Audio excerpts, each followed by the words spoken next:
Na wasalimu kwa jina la Bwana na Mwokozi wetu Yesu Kristo. Bwana Yesu apewe sifa. Mbele yako ni mimi mchungaji Brown Kiando. Karibu sana. Asante sana. Tunafurahi kuwa nawe hapa Makutano TV. Amen. Jina langu ni Tukuswige Mwaisumbe. Mtazamaji, tunakukaribisha katika kipindi chetu hiki cha mjadala mfupi, ambapo kwa siku ya leo tunawaangazia vijana na tunataka kuona namna ambavyo wanakuwa jumuishi katika swala la kutoa mahari. Tunaamini kwamba mahari ni jambo jema na tunaamini kwamba hata wao watakuwa ni wazazi. Kwa hiyo tunajaribu kuona namna gani ambavyo vijana katika wakati huu wa sasa na Gen Z hatuachi nyuma, mnawezaje kuwa jumuishi katika swala zima la utoaji mahari. Mchungaji, hongera sana kwa huduma kwanza. Amen. Nashukuru. Kwa kwanza, maoni yako, unadhani mahari ilipwe ama isitolewe? Mahari ilipwe. Sawa sawa. Na kwa tafsiri iliyo fupi, tukisema mahari ni kitu gani hiki? Tunapozungumzia mahari, tunazungumzia gharama au malipo ambayo kijana anatakiwa kupeleka kwa wazazi wa binti ili kupata ridhaa na baraka ya wazazi wa binti kumruhusu kijana kwamba amekuja kwenye nyumba yao kwa nia njema, na kwa sababu ya ile nia njema basi atalipa mahari, na wazazi wanaona okay, hii ni kama sadaka ya kutambua kwamba huyu binti amezaliwa, amelelewa na ana wazazi.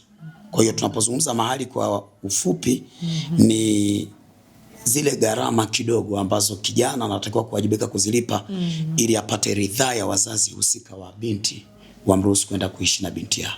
Na umesema ni vizuri ilipwe, kwa nini ama itolewe? Okay.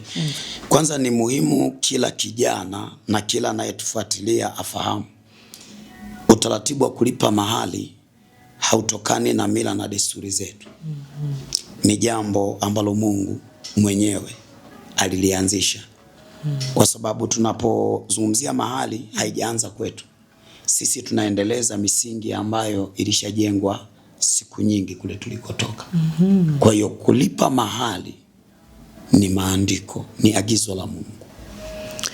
Gen Z mnasikia, na sijui nyinyi mtasemaje, lakini mchungaji atazungumza hapa. Sijui nyinyi Gen Z mngepewa nafasi ya kupendekeza kwamba mahari iwe kiasi gani, mngesemaje? Unadhani mchungaji, pengine mtu amekuja kwako anataka kumwoa binti pale, labda mahari iwe kiasi gani? Jambo la kwanza, kabla hatujaangalia mahari iwe kiasi gani, ni lazima tuangalie lengo hasa ni nini. Unajua ni jambo gumu kijana kuja nyumbani kwangu na kuniambia binti yangu amekua, kwa sababu mimi toka nimezaa namuona mwanangu ni mtoto. Sasa tunakaeje kwenye hiki kikao cha mazungumzo? Sasa ndio inaleta watu wazima kutoka pande mbili, upande wa mwanamke na upande wa mwanaume. Tunapokaa kwenye meza ya mazungumzo kujadili hili jambo, ndio tunakuja sasa kuja na hii kwamba okay, kijana naona kuna binti huko ndani. Utaratibu ni lazima ufuatwe, kuwe na sehemu ya mahari. Mahari haiwezi kupangwa kwamba ni lazima labda iwe kiasi fulani. Mahari ni mahari tu. Kulingana na familia husika wao wanavyoona. Na lengo kuu huwa ni kuwasaidia hawa vijana waende wakaishi maisha ya furaha na amani yenye ridhaa kutoka kwa wazazi wa pande zote mbili. Kwa hiyo mahari inaweza kuwa kiwango chochote ambacho familia wanaweza kuona kinafaa. Muoaji anatakiwa kukitoa. Ukisema familia wanavyoona, wanatakiwa kuangalia nini? Okay, mara nyingi mahari zinapangwa kulingana na mila na desturi, lakini pia wakati mwingine namna muoaji alivyokuja. Wakati mwingine hali ya familia unayoenda kuoa imekuwa ikiwa sababu ya mahari kupangwa. Kwa mfano, mimi nina binti zangu watatu. Kuna siku ataolewa. Kuna siku nilikuwa namwandaa mke wangu kisaikolojia. Nikamwambia, kwa nini kijana atakapokuja kuoa binti kwetu tusiamue tu kwamba okay, gharama zote za kumwoa binti yetu ni shilingi 500,000. kwa sababu swala ni mahali. Ndio. Hata angetoa shilingi milioni 10, mahali ni mahali. Lengo letu ni nini? Tunataka kumwonyesha huyo kijana kwamba tunampenda, anafanyika kuwa sehemu ya familia yetu. Sisi hatumfanyi biashara binti yetu, ila tunambariki binti yetu na kumkaribisha huyo kijana kwenye familia yetu. Kwa hiyo sana kama tukiangalia kwamba tunaunganisha familia mbili, na huyu kijana atakuwa mtoto wetu na huyu binti atakuwa mtoto upande wa kule, tunatarajia baraka za Mungu katikati yetu. Hatuhitaji kuweka mahali kubwa hata kijana awe na maumivu moyoni, yani anaona kama ameuziwa, kwa sababu mtu hawezi kuuzwa kwa namna yote. Lakini tutakuwa kuangalia tu kwamba tunahitaji sisi wazazi kuwasapoti hawa vijana waende wakaishi maisha ya furaha na maisha ya baraka. Kwa hiyo sana ilitakiwa tuangalie tu kwamba tunaunganisha familia, kwa sababu ndio jambo la msingi, ndio jambo la msingi kwamba tunaziunganisha hizi familia. Lakini kiasi gani mmoja anatoa sio jambo la msingi sana, kama wao kuunganishwa na wakaishi maisha ya furaha, upendo na amani. Na umezungumzia hapo swala la kuangalia hali. Ni nini kinaangaliwa kwa huyu kijana, kwamba uwezo wake wa kifedha, swala la elimu, ama ni kitu gani ambacho kinaangaliwa kupima hiyo hali? Tunapozungumza kuangalia hali, kuna wakati mwingine kulingana na familia anayotokea kijana, kwa sababu swala la kuoa sio la kijana, huwa ni swala la familia ya yule kijana, ndio wanaokuja kuoa mke kwa ajili ya kijana wao, kulingana na hali ya kwao kiuchumi. Wakati mwingine ukipanga mahali ndogo, wanahisi kudhalauliwa, hata kama wewe una nia njema. Wao wanasema kwa nini sisi, ametuonaje, ametupangia mahali shilingi 700,000, amepanga milioni 1. Wao walitarajia pengine ungezungumza tu barua tu ya kubisha hodi ya kumposa binti yako, unakuta wameweka labda shilingi 500,000 au milioni. Sasa kama wameweka posa shilingi 500,000, unadhani wamewaandaaje kwenye kupanga mahali? Kwa sababu posa unayotoa inaonyesha anayekuja ni mtu wa namna gani. Kwa hiyo ukipanga mahali kidogo kulingana na status ya ile familia, wanahisi kudharauliwa. Umetaja mke hapa, umeoa. Hatua gani ulifanya unapoenda kutoa mahali? Okay, jambo la kwanza wakati mimi ninakwenda kutoa mahali, ilikuwa ni swala la kukubaliana na mwenzangu kwamba ninaomba uniruhusu nije nyumbani. Na kwa taratibu za kwao niliandika barua fupi yenye maneno machache sana. Mimi Brown Kiando, ninaomba kumposa binti yenu Deborah. Nimeambatanisha, nakumbuka ni kama ilikuwa shilingi 30,000. Ukaweka ndani ya bahasha. Nikaweka ndani ya bahasha kwamba nimeweka shilingi 30,000 kama posa. Kwa hiyo baada ya hapo wao waliposoma Biblia. Ulimpa nani? Nilimtafuta mshenga. Kwa hiyo nilitafuta mzee mwenye heshima, mwenye hekima, ambaye kidogo anajua taratibu za ile familia inakoenda.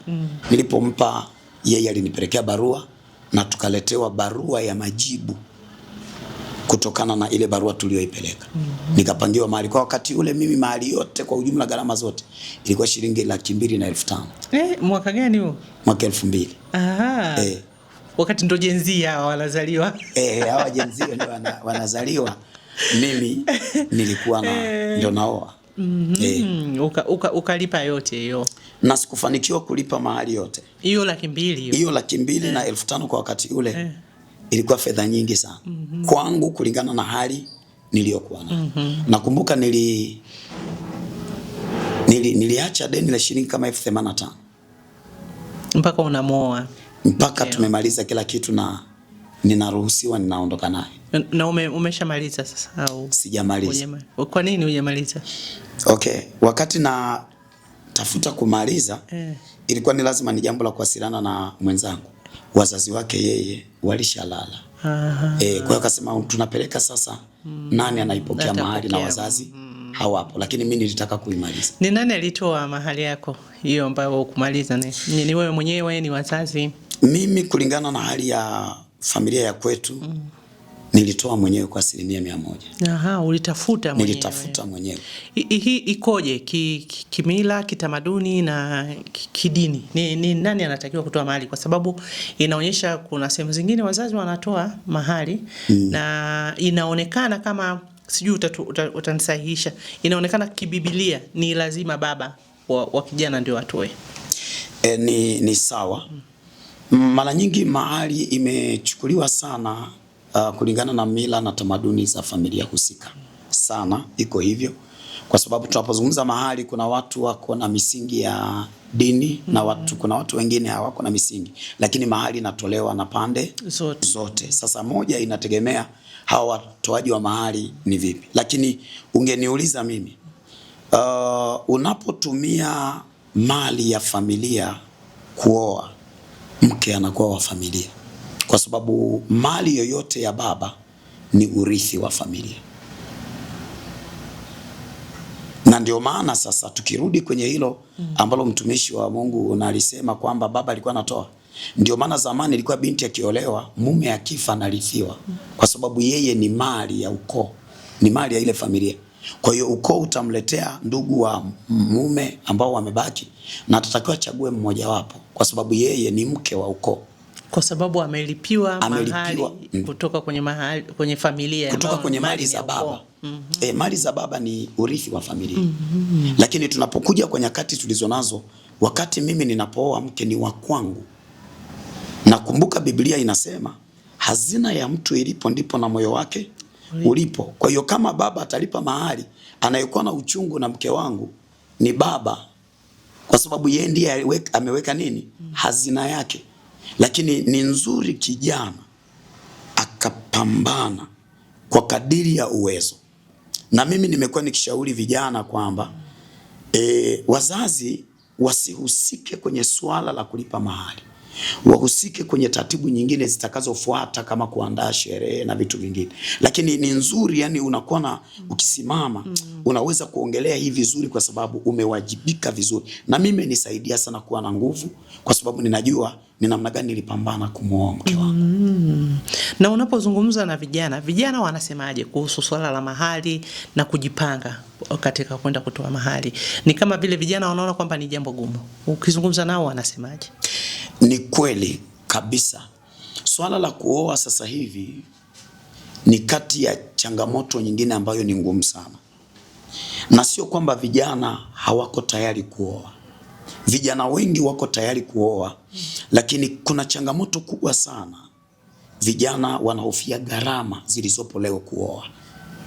Yaani leo hii unapozungumza kijana na kwenda kulipa mahali, ni ngumu sana kukutana na familia ambao wanaweza kupanga mahali ya kati ya 1.5 milioni kushuka.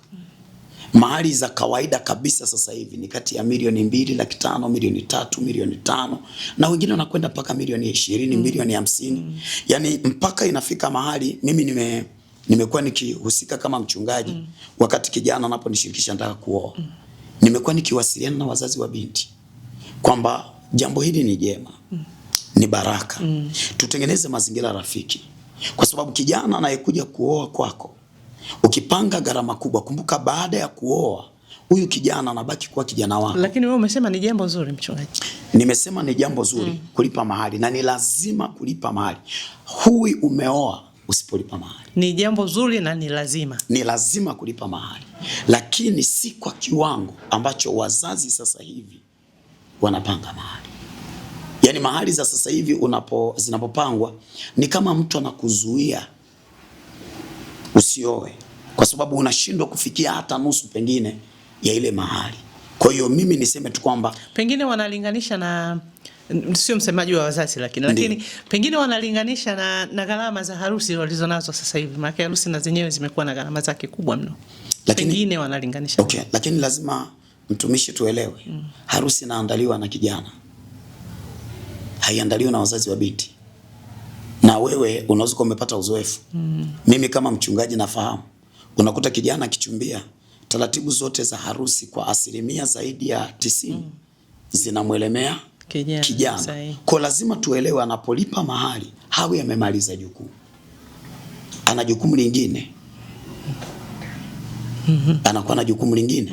Kwa hiyo ni lazima tufanye mahali. Mimi ninapenda, yani kijana kimuoa Irene wangu mimi, ifike wakati kwamba niwe na ujasiri wa kusimama na mbele ya kijana wangu, na nikiongea aone baba anayempenda. Aone ni baba. Sio aanze kukumbuka namna ambavyo nilimtendea. Tena sio tu mahali, lugha na treatment namna wale washenga maneno wanayozungumza, misimamo wanayokuwa nayo saa ya kutoa mahari, huoni ubinadamu na upendo. Inakuwa kama mmeenda kwenye uwanja wa mapambano na vita, ni kama mmeenda mahali pa kudhalilishana.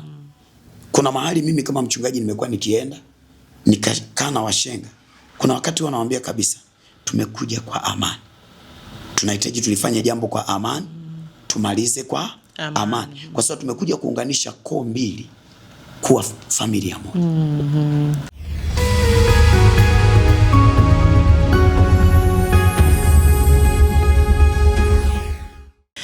Mchungaji, pengine tuangazie sasa ni nini ambacho kama endapo kijana halipi mahari, ni kitu gani kinakosekana? Yaani ni changamoto zipi za kijana kutolipa mahari? Pengine akaamua kuishi tu na mke wake, wamekubaliana, ni nini, changamoto gani inatokea?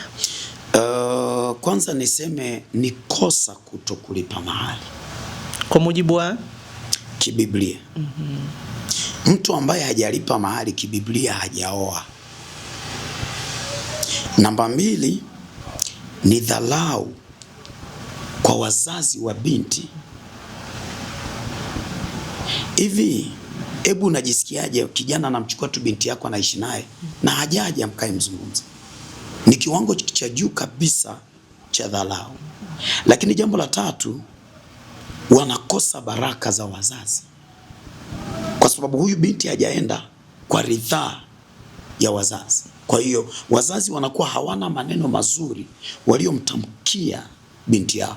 Ukisoma kitabu cha Mwanzo sura 24, wakati Isaka anaenda kumwoa Rebeka, wazazi walipopokea ugeni wakambariki Rebeka, halafu wakamruhusu aende kwa amani, wakampa zawadi, wakampa na mtu atakayemsaidia kazi kule anakokwenda kuolewa.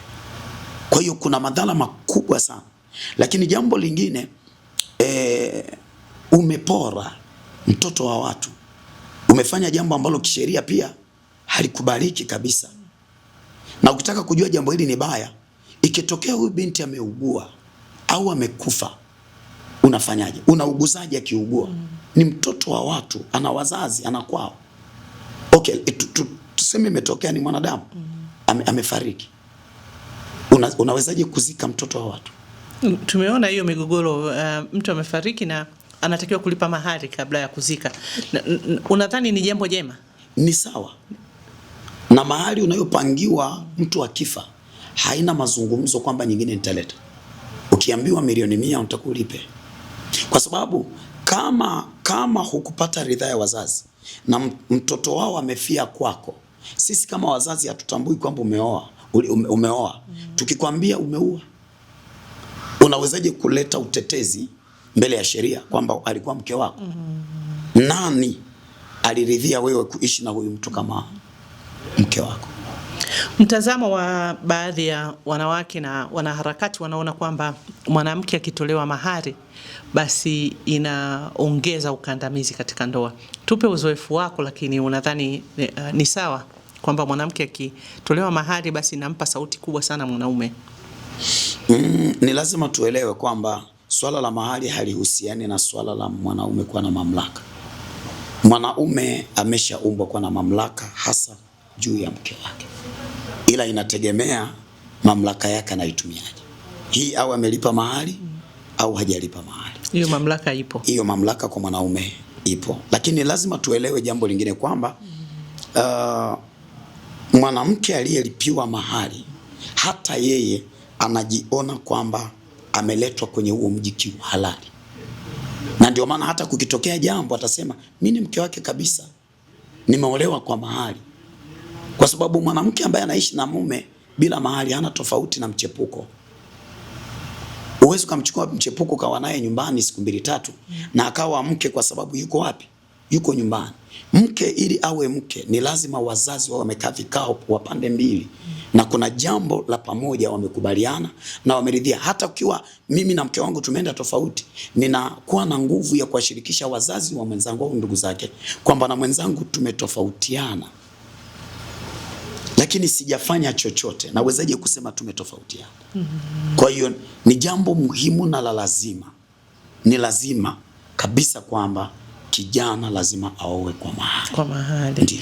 Na sasa hivi wasichana wengine wanaona kama mwanaume labda anavuta muda na hawezi kulipa mahali na nini, wanamuongezea, wanatopo hapo au wanalipa kabisa wao wenyewe wanawake mahali, wanampa mwanaume na analeta. Hii inakaaje? Mwanamke anayeweza kumlipia mwanaume mahali amejioa. Tunapozungumzia kuoa ni kama tunazungumzia kununua. Unaweza ukawa unasema nimenunua bidhaa na hujalipa gharama yoyote. Lakini huyu sio bidhaa, si ni mwanamke?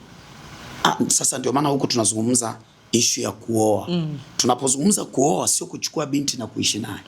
Tunapozungumza kuoa ni kufuata taratibu za kuoa. Kwenye taratibu za kuoa za kwanza kabisa ni kulipa mahali. Na siku hizi kuna Kiswahili kingine utakapojibu hilo la mwanamke kama ni sawa ama sio sawa kutopwa kwa mwanaume. Swala la kwamba watu tunaoana sio kuoa au kuolewa. Sio kweli. Kwenye masuala ya ndoa kuna anayeoa na anayeolewa. Kama tunaoana, maana yake hakuna atakayekuwa na mamlaka juu ya mwingine, tuko sawa. Si tumegawana? Si tumeshare? Hakuna kuoana. Mimi na Debora hatujaoana. Mimi nimemuoa Debora, yeye ameolewa na mimi. Kwa hiyo anayesema kuna kuoana sijajua kwa mtazamo upi, lakini ninachoweza kukisema mimi ni kama kupotosha jamii. Hapa mwisho nataka uzungumze na vijana, uzungumze na wazazi, uzungumze na wasichana ambao wanatarajia pengine kuolewa na hivyo.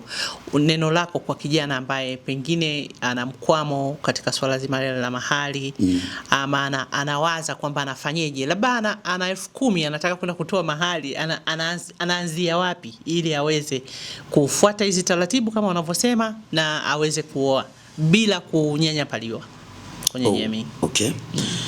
Nashukuru kwa swali zuri na la muhimu sana. Jambo la kwanza, labda kwa nini kijana anataka kutafuta mahali? Anaonyesha uwezo wake kama mwanaume kwamba atapigana kwa ajili ya majukumu ya familia yake.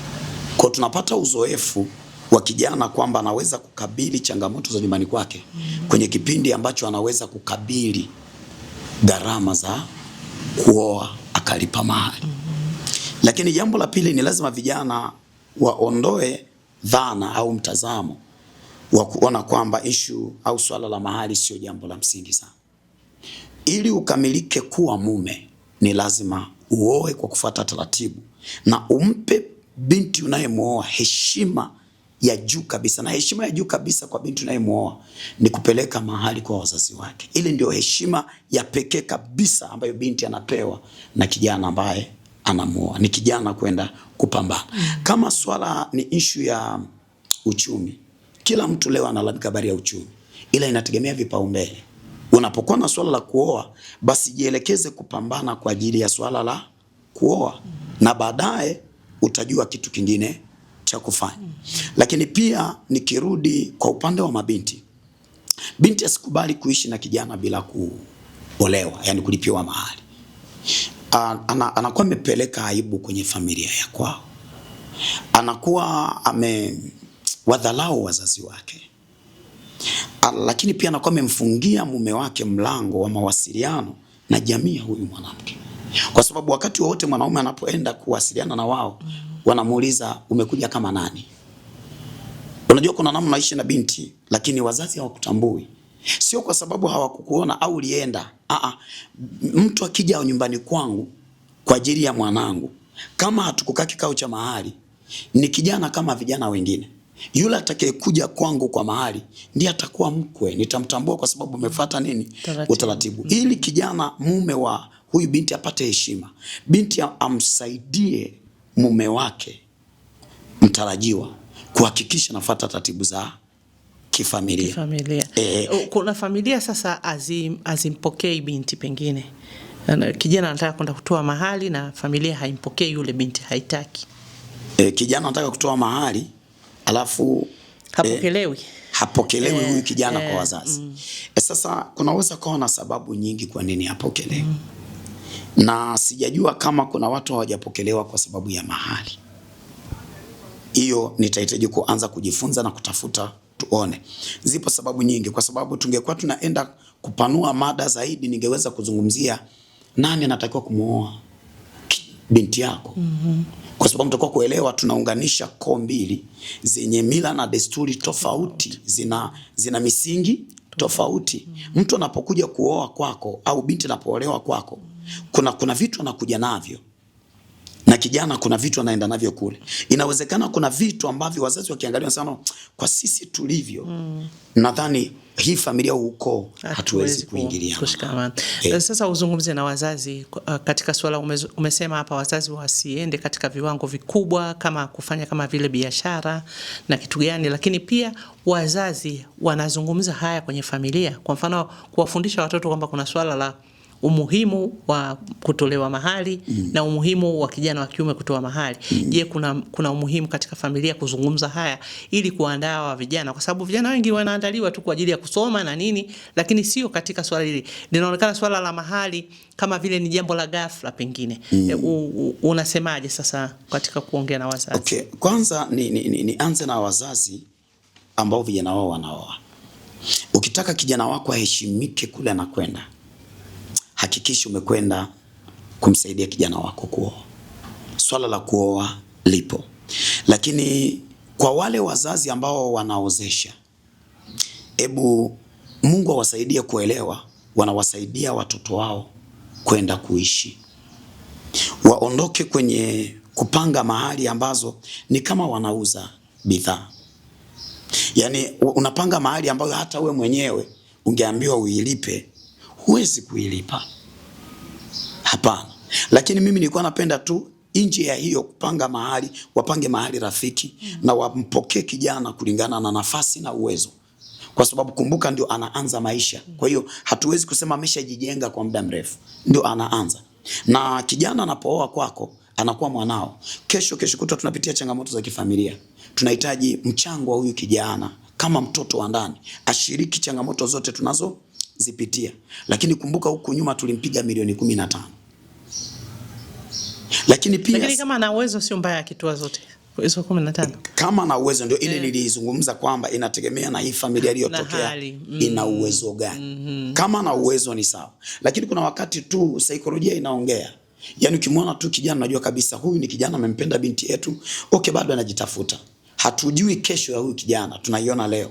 Basi tumpokee kwa hali alionayo leo. Alafu tuwabariki, tuwatakie mema, tuwaombe. Wakifanikiwa hawa ni watoto wetu. Furaha yao ni furaha yetu. Kwa hiyo niwaombe wazazi wanaoozesha wapange mahali rafiki. Ninatarajia siku chache zijazo nitaozesha binti yangu.